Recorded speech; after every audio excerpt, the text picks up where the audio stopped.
go live. Good morning, everybody. Happy Wednesday. Can't say it was a great Tuesday night. You know what? I did hit, as I said on YouTube last night, I did hit the Cubs at plus 165 and the Reds at plus 170 or something like that. So it saved the night. I still finished down, but it would have been really bad if I lost those two. So the Marlins, man, I don't know if you guys saw, but they called a ball on Sandy Alcantara. Two-seam fastball right over the heart of the plate. Would have been a strikeout. Marlins probably win the game if that happens. Well, if Dylan Floro was going to give up 5 runs, they would probably lost anyway. But it was a huge, huge at-bat. Truly sickening. Where are the robot umps? I'm done. So Beaver was here till like 2 a.m. Editing last night. So I asked Toast if he could hop in, and he was definitely down. We're just going to go through, I think, the first 7 games, the day games, and then I'll come back on, whether Toast wants to come back on, or maybe it'll be all 3 of us. Who knows? We'll play it by ear. We're just going to go through the day games. First game, Texas at Detroit, and I don't know if I'm being trapped here. Maybe I'm a sucker, but this just seems way too easy. Texas minus 1.5 at plus 107. I'd also play the Texas first 5 run line. I don't really get why they're giving us this price. And Dane Dunning, first of all, has excellent numbers, but this bet isn't really so much on Dane Dunning as it is a bet against Joey Wentz, who's been the worst lefty I've ever seen. I mean, the numbers he's putting up recently they make Madison Bumgarner's numbers look good. Truly, hold on, I have them right here. Rather than speculate, these are absolutely awful, and this is the Rangers who smash lefties. Here we go. So, Joey Wentz, over his last 3 starts, 14.54 ERA, 4.93 WOBA, and a 2.88 WHIP. I didn't even know WHIP got that high. I mean, 2.88 walks and hits per innings. Are you crazy? I don't see. If I'm being trapped, I'll tip my hat to the books. This just seems too easy. Yeah, I feel like I don't want to test them too much here because yesterday I was all over Texas and I knew that it was super public, but I didn't care.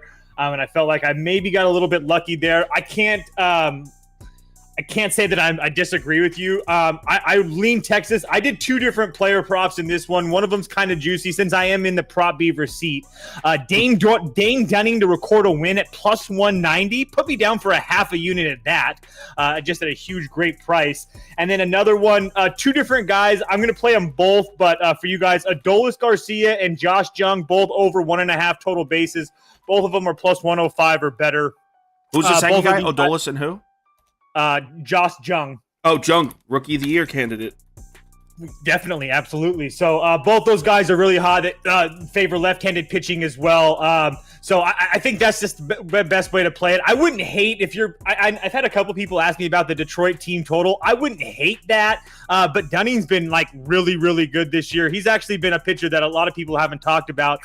He faced, I know Pittsburgh isn't really a lineup that I really consider bad, but Atlanta, Seattle, the Angels. I mean, he went in there, pitched 6 innings against all of them, gave up 2 to Seattle, 1 to Atlanta, 0 to the Angels. That's pretty impressive to me. So Dane Dunning's one of those guys you guys definitely have to pay attention to going on in the future too. And because if you remember, we liked Dane Dunning. I think it was the year before last. But the thing is, we couldn't trust him on the road. Now he's dealing on the road too. So he was one of those guys that was, had like a. I don't have it in front of me. He probably had like a 6-12 record, but his ERA was floating around 4. So if you got the good guy, it was easy money. Right. But sometimes he would blow up. Yeah, but I mean, the fact that he's pitching well on the road, that changed because I was always down to back this guy at home at night. This is a day game on the road, so I guess this will be a real test if Dane Dunning has turned over a new leaf in his career. But like I said, whether or not Dane Dunning gets hit up a little bit or not, Texas should score 10 runs off Wentz. I mean, he's been so bad. All right, next game. Angels at White Sox. I was on the Angels last night on YouTube. I'm still on the Angels. Actually, I ended up going Angels first 5, but I like the full game too. I got it at plus 105. The Angels? Yeah. They're like plus 115 everywhere right now. First 5? Oh, first 5. Sorry. Yeah, I ended up taking the first 5, but I like the full game also. Actually, it's kind of crazy timing that Toast is on today, because when I saw Jamie Maria's pitching, Toast is the first person I thought of. He loved this dude a couple years back. He's got solid career numbers against the White Sox. The current White Sox hitters are just 4 of 29 off him lifetime. He's only made 1 start this season, but he was excellent. 5 innings, just 2 hits, no runs, no walks against Boston. He was awesome. White Sox bats have been bottom 5 against right-handed pitching this whole season, so I don't see any reason why he's not able to put together 4 or 5 good innings here.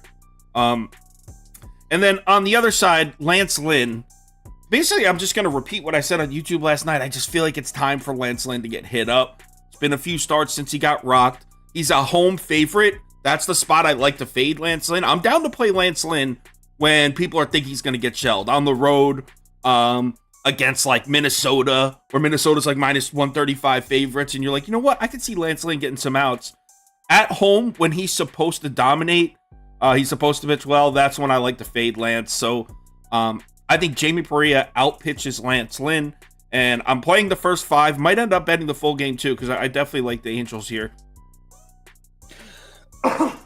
Excuse me. Yeah, I'm all over the Angels here as well. I would like to see a lineup only because they don't have a day off, and then they go into Houston for their next series, which is going to be a pretty big, important series for them. So I would like to – I do kind of waiting to see a lineup, but I am betting the Angels. It's the only way I'm going to be betting it. Like Sauce said, Lance Lynn over Berea. I guess you could give them a slight edge to Lance Lynn right there. But I do trust Jaime a little bit better, just like Sauce does. He's been really good to me over the years, and he pitching well against Boston gives me a little bit of, I guess. It's enough. It was enough for me to back him here. On top of the fact that Angels bullpen is pretty rested. You got the new kid Ben Joyce, who, if I don't know if you've seen him yet, type Ben Joyce into YouTube. This kid is like a little white kid that throws 102 mile an hour. He's going to be back in there today. Estevez is going to be back in there today. Davinsky's going to be in there today. So the 3 guys that they used yesterday in the bullpen are their bottom 3 guys. So the Angels have all their best guys in the bullpen here today. And then on top of that, over the year, White Sox just 27th in the year on the year versus right-handed pitching. The Angels are 12th. White Sox go up a little. I don't even think they go up too much if you circle it out for like the last 30 days and whatnot. So I'm just everything points to the Angels here to me. Ohtani kills during the daytime. And I think he has actually pretty good numbers. Against Lance Lynn, 8 for 18 with a homer and an RBI with a 1.056 OPS against him. So Ohtani in hit parlays, Ohtani total bases as well. I didn't know that. Ohtani has good hitting splits during the day. Yeah. That's cool. It's a nice little piece of information. Someone in the comments said you can get Angels at plus 125 on DraftKings right now. Yeah, that's what I'm waiting for Ohtani to see if he's in the lineup. I just saw that. When I said 115, it reloaded to 125. So the White Sox lineup is confirmed, but the Angels is not yet. Which is making me wonder who's going to sit. Right. Yeah. Yeah, we'll see. All right. Next game. Rays at Cubs. Toast, how did you bet? I had Cubs in front on the Monday and Tuesday. I had Cubs twice. I had Cubs Monday. I passed yesterday, and obviously so regret it. Yeah, that was awesome. I don't know if you watched the end of that game, but they closed it. They should have been up. They had the bases loaded. They should have been up like 4-1. They fucked it up. That they were only up 2-1. But that dude, Alzolay, holy shit. I did not know he was that. He's got some wicked looking stuff. So you ready for the sharpest play of the afternoon slate here? Did you watch the YouTube video last night? I uploaded it late. You might not have saw it. So, Monday's game was 1-0 Cubs. Yesterday's game was 2-1 Cubs. I'm going over 8.5 runs in this one with Justin Steele and Zach Eflin on the mound. Sharpest play. This is the Sauce sharp play of the day here. So, like I said, 1-0 on Monday. There was 2-1 on Tuesday between these two teams. And now we got Zach Eflin, who's 7-1 with a 3.17 ERA, pitching against Justin Steele, who's 6-2 with a 2.77 ERA. So why am I taking the over? Check this out. So first of all, A lot of the books have this total at 9 right now. So obviously odds makers have an angle for the over, but it's important that we find our own.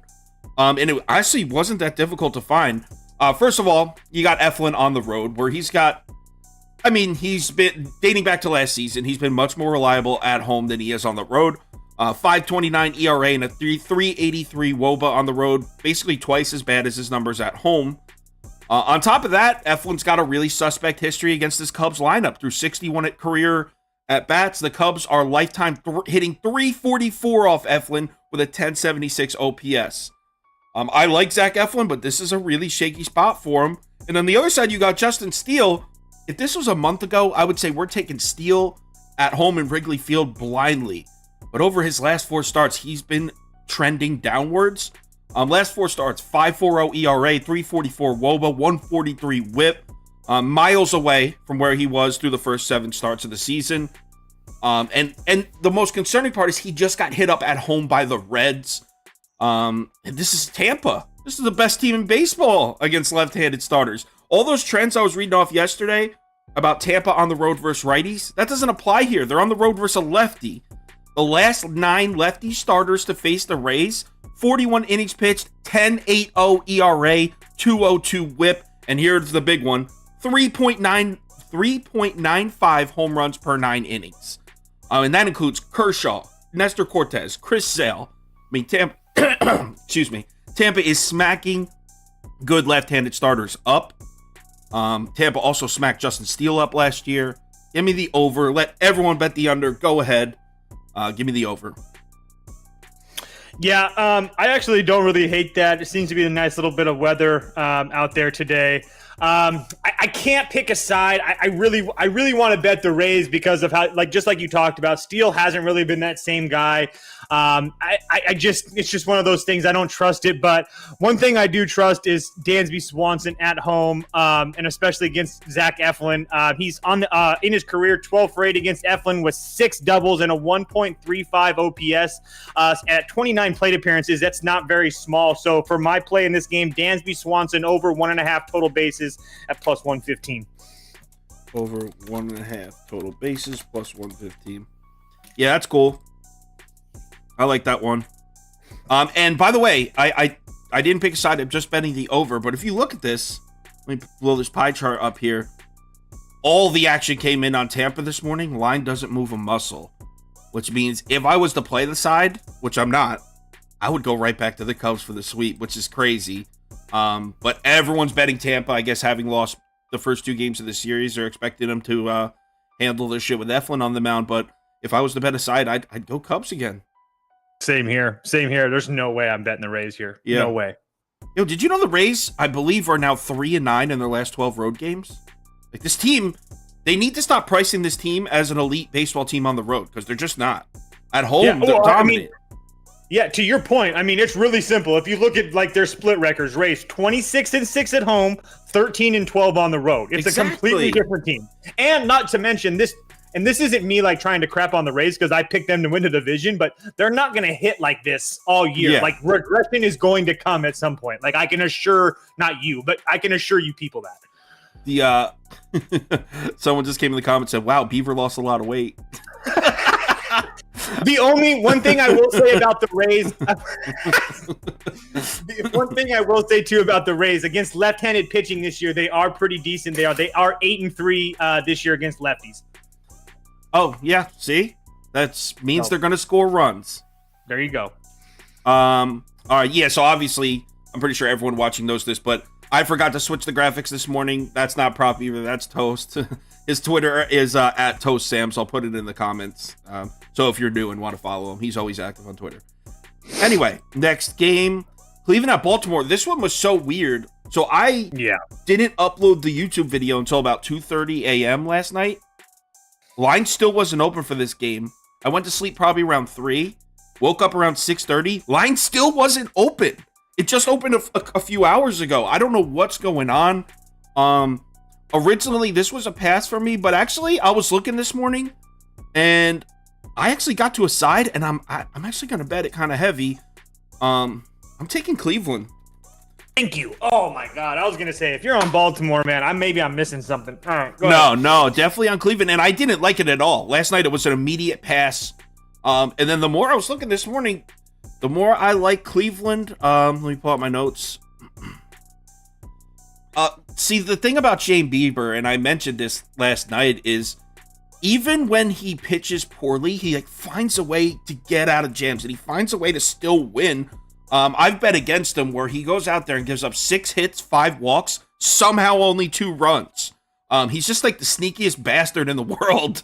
I'm not going to take one game from last night where Baltimore put up 7 or 8 runs or whatever they did and make me forget what they did the 5 previous games. I don't think Baltimore's lineup is that live right now. We all know they're capable, but I'm not going to let one game all of a sudden be like, oh, the Orioles bats are back. I mean, before that, they were averaging about 2.5 runs a game over a 5-game stretch. They weren't scoring. And I'm not even saying that Bieber's going to be dominant.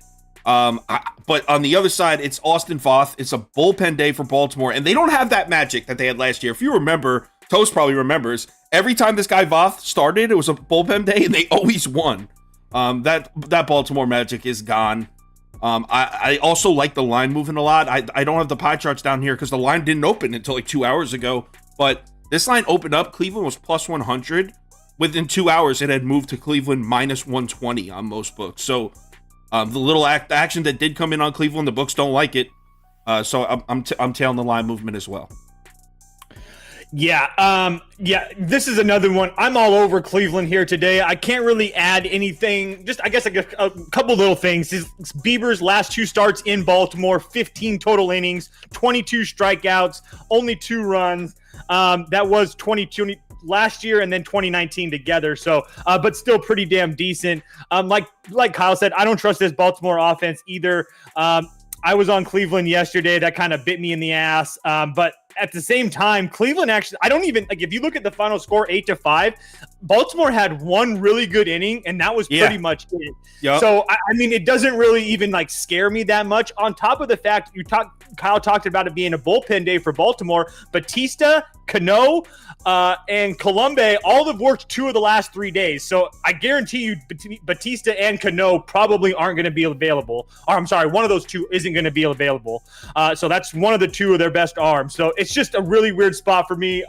Cleveland, I actually, hasn't actually been playing that bad. Over the last couple of games, 5-5, 4-1, 4 as far as runs scored. So they are scoring at least, 3.5, 4 runs a game. So and the one game that they didn't score was a 10-inning game in St. Louis. It was just a weird one. So I trust Bieber. I know that Clase and all those guys pitched yesterday, but they only pitched a few. I can't remember how much they pitched, but it wasn't too much. I have it open. I actually have it open right here. Yeah, it's 10. It's 11. They're good. They're all available. They're all available. Yeah, 12 for Class A. So it's very, very minimal work for them yesterday. De Los Santos is ready to go too. He's got a 1.80 ERA. He's actually one of my favorite guys to watch in that bullpen. So anyway, Cleveland all the way for me. I don't know if you buy into shit like this. This guy in the comments is right. I just Googled it. Today's Shane Bieber's birthday. So I don't know if that's something, like, I personally don't care. But hey, he turns 28 today. Good for Shane. All right, happy birthday, Shane. I wouldn't have guessed 28. I would have guessed like 30. Wow. Nah, because remember when he came up and we all like learned about him, he was young as shit. Like he kind of like rose. I remember when we first hearing about Shane Bieber and he was like a kid, 22 or something. The question is, does Shane Bieber get traded this year? I have no idea. The question is I'm giving him the privilege for his birthday to deliver me a win. Will he take said opportunity? Atlanta at Oakland. I mean, I passed. This is so... Oh, I got a bet for this one. Go ahead. You have the floor. I just like the over, actually. I was on Oakland last night. I said over or pass. I have that written down, so I'm with you. So I would love to bet Oakland for the 3rd time in a row, just because I'm a Braves hater and it just keeps on winning. Braves can't beat Oakland. Sucks to be you guys. When I say you guys, I mean Braves fans. But I'm on the over here at over 9. We've seen 2 low-scoring games in these first 2 games of the series. I think we see some runs here today. Atlanta's just too good of an offense. I understand that they haven't hit right-handed pitching very well this year compared to the left-hand side, but at the same time, you look at Caprillion, every single start this year except for one in Houston, he's pretty much gotten lit up. 4 runs against Houston, 3 against Texas, 6 against the Mets, 7 against the Rays, 5 against the Guardians of all teams. And then on the flip side of that, Schuster pitching for Oakland, not a guy I really trust that much, but again, it's one of those things. I think that there's runs, and for Schuster, 1 good start against Atlanta, 3 mediocre starts against Philly, the Padres, and Texas. Oakland has actually been able to score some runs. They're actually middle of the pack as far as hitting against left-handed pitching, so it's not like we have to worry about like a bottom third MLB team. Oakland can score runs against lefties. So I think at 9, I'm well worth a chance. I think we see some runs here today. I honestly think Atlanta could probably do it by themselves if they have their heads in it. Yeah, I said that on YouTube. I said over a pass. So I'm on the same page with you. And against a lefty, and I could definitely see them putting up 6 or 7 by themselves. Someone had a question for you asking about your hit props in the Texas game. Does the fact that they had 3 and 4 hits yesterday does that affect your bet today? 0 at all. I continue to ride these. If you guys watch me, you'll see me. I'll ride the same guys all year long until they give me a reason not to. Yeah, I can vouch for that. He definitely does do that. All right. I haven't changed the channel from last night. I still have the Yes Network on, and I've been watching the same Mariners loss. This is like my 3rd time watching the game. It's like replaying a horror over and over. That's what bothered me with the Padres. I even posted yesterday in the morning. I said, show me a Twitter capper that's not on the Padres, the Yankees, and the Tigers. And of course, 2 of those 3 public dogs win. I know. And the one that lost looked like they were going to win too. I know. The Yankees, as soon as they scored 3 in the first, I was like, God, I'm so stupid. Yeah, it was over. Pirates at Giants is next. Okay, so I kind of backed off this one. It didn't make the ticket. I gave out Pirates last night, and I'm not on. Oh, where's the pie chart for this one? Hold on, I think I have it. One sec, guys. Sorry. I guess I didn't do a pie chart for this. Sorry about that. Whatever. So I gave out Pirates money line at plus 110 last night. I think it's down to like plus 105. So it moved a little bit in our favor. I did not expect the whole world to be on Pittsburgh, and that's why I wish I had the pie charts to show you that. Very public dog here. I'll breeze through my notes quickly because I might not even bet it anymore, so I don't want to waste too much time on it. But I really like Mitch Keller coming off basically his first bad start of the season. Certainly his first bad start in a couple months. I think he bounces back strong.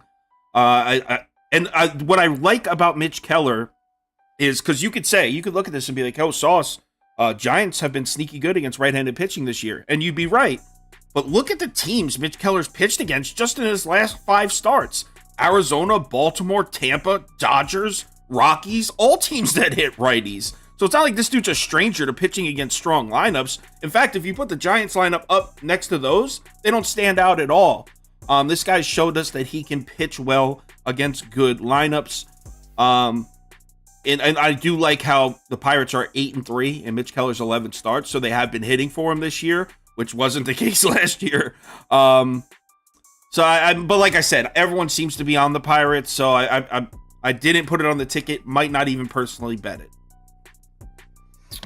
I'm in the kind of the same boat for you. I didn't want to bet the Pirates, but I did do a hit parlay just because a couple of the guys do have pretty good numbers against Alex Wood for the Pirates. So it's going to be Connor Joe and Brian Reynolds, both to record a hit at plus 100. Both of them have pretty much the same numbers against Alex Wood. Both of them are 12 for 5. Each of them have a couple doubles in RBIs, both 1.167 OPS. So I just that's the only way I could play this. Everybody's on the Pirates. It's really hard not to get them at plus money. Some books are not even plus money anymore. So I'm just going to stick to my hit parlay on this one. Yeah, I wasn't expecting the public to be that heavy on Pirates. And I forgot to mention that was another reason I like Pittsburgh. I think Alex Wood is an absolute fraud. He's only had one decent start this year. One decent start. And if you really look, there was last one against Milwaukee. Giants won 15-1. But if you actually look at that start, He walked 5 guys in that game. He like wasn't even that great. So I just don't trust this guy at all. So yeah, I'd go Pirates or pass. Maybe I put a few dollars on it, but probably not. Mitch Keller strikeout prop. I'm not really a strikeout prop guy. Prop Beaver does that. He always says Mitch Keller over no matter what. He like always says that. So I guess he would be on the over, but I haven't talked to him. Like I said, he was here till like 2:30 in the morning last night. So I was like, dude, don't even worry about it. I'll handle it in the morning. Take the morning off.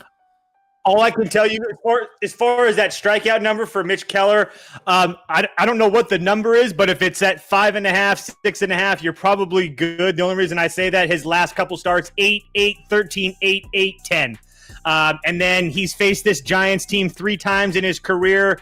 In 2022, it was 4, but in 2021 and 2019, it was 7 and 8 strikeouts. So that's the best I can do for you guys. Lots of strikeouts from Mr. Keller.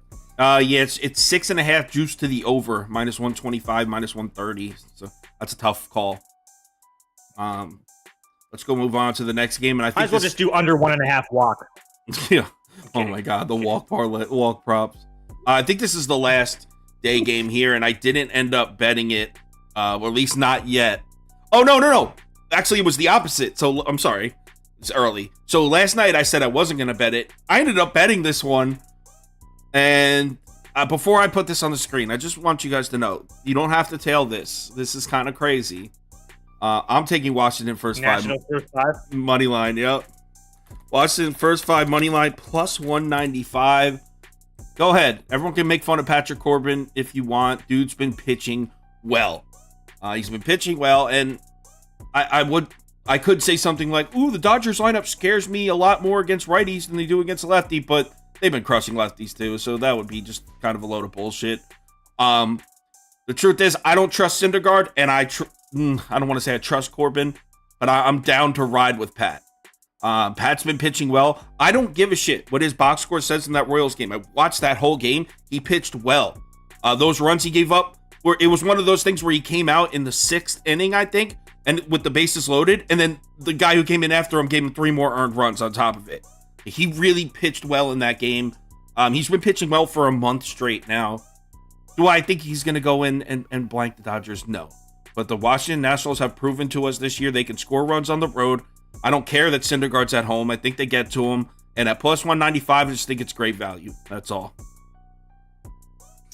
Yeah, I'm kind of in the same boat as you. I was just a little bit scared off, but I wanted to get on the Nats side somewhere. So I just did their team total, like you talked about, Nats team total over 3.5 at -125. I just think for a team like you talked about with the Nats that continues to score runs, and then a guy like Syndergaard that doesn't have the best history against them, on top of the fact that he's just got – I mean, I understand that he pitches well at home, but at the same time, he faced Minnesota, St. Louis, and the Mets, and every single one of those teams were mightily struggling when he faced them. I know that like a team like Minnesota, you can look and be like, oh, they've been pitching really well lately, but at the time, they weren't really doing it that well. So we've seen the Nats continue to score runs. So for me, it's just a play on the number at 3.5. I wouldn't mind an over here, but for me, I just want to isolate the Nats in the team total. I looked at the over too. If it wasn't a day game, I would be playing the over here. Yeah, I would. That's why I was kind of like, we might not get full lineups. Nats always have something to play for, so I'll just do their team total with everybody playing the Dodgers. Right. Just disclaimer: if you are telling this bet, it's plus 195. They're all going to be risky. This is a high risk one. I don't want anyone coming in the comments like, Nats first 5 didn't hit. Like, dude, it's plus 195. And I would never.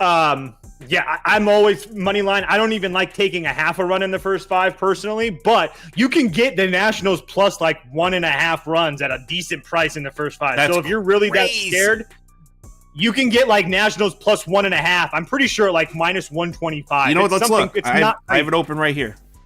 Because I'm pretty sure I saw somebody post that, and I was like, Jesus Christ. But I since we're on the topic, I know it. I'm pretty sure it's there. So first half run line. Let's see it. Come on now, load. All right. Still loading. Yeah, it's going slow today. A lot of people must be placing some bets right now.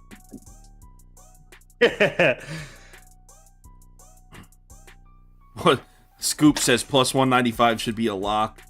All right. Washington first 5 plus 1.5 is minus 120 on BetMGM and FanDuel. Oh, holy shit, man! knew it, Plus 1.5 in the first 5. Yeah, that's what I'm saying. Like, it's really not that bad of a price. Some Ben Jones says I'm tailing Kyle. Noah sucks.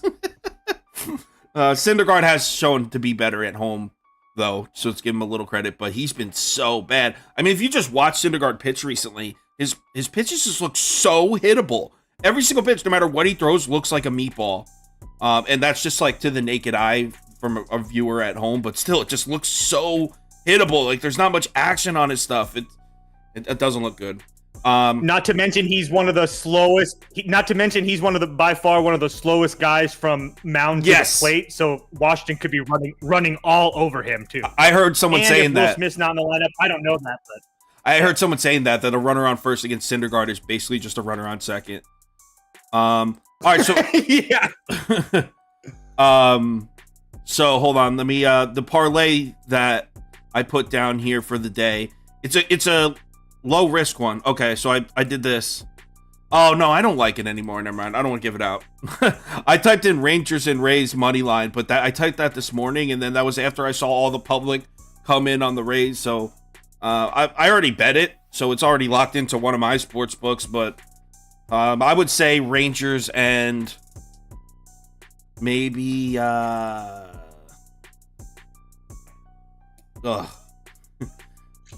maybe Braves. I don't know. Whatever. I don't want to force anything. So that's it for the day games. We're going to come back at 4 p.m. And I know I said that last Wednesday and we didn't make it back. We will be back at 4 p.m. today. If Toast wants to join, maybe it'll be all three of us. I don't know what Prop Beaver's deal is. So maybe all three of us, maybe just me and Toast again. But we'll be back at 4 p.m. Everyone bet responsibly this afternoon. Hopefully the next time you see my face, we'll all have a few more dollars in our account. Let's have a good afternoon.